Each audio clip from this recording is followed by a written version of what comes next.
Okay, so what we're going to look at is the irrigation problem, very similar to the one I'm asking y'all to do with cantaloupes in your homework.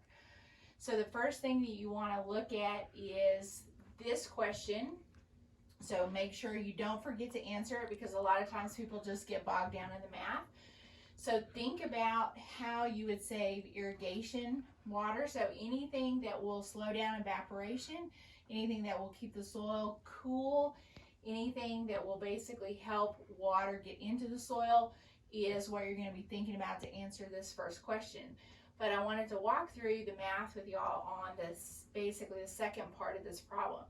So the first question we need to find out is, how much water does it take to produce corn on 10 acres?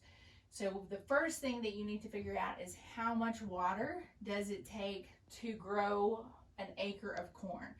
So literally what you need to do is just get on the internet and Google how much water does it take to produce an acre of corn. So I've done that, and I found out from Texas A&M that it takes 12 inches of water to grow 1 acre of corn.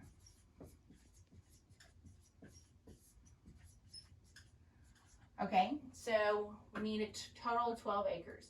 Now I've told you that we have 10 inches of rainfall, but we have the difference between actual precipitation and effective precipitation. So in this problem, I've told you that only 5 inches is effective precipitation. So the plants are only going to be able to use 5 inches of that.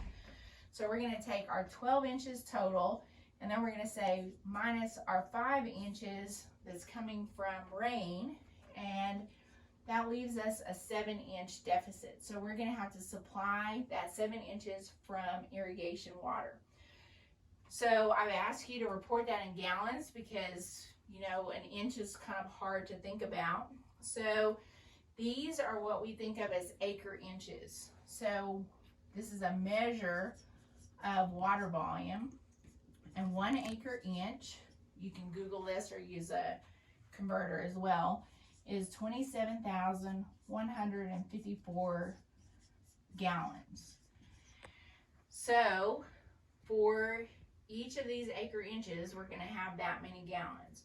So we're going to take our 7 inches and we're going to multiply it by our 27,154, and that is going to give us 190,078 gallons to grow 1 acre of corn.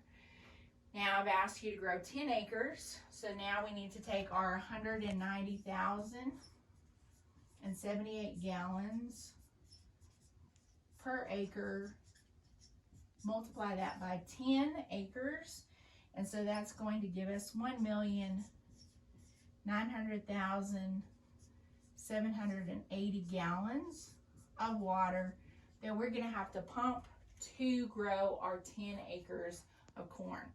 So it becomes really important to think about anything that you can do to make that water more effective, because that's a lot of input of water into the system. So anytime you're growing crops in dry areas, you really need to think about how much irrigation water you're going to need to provide.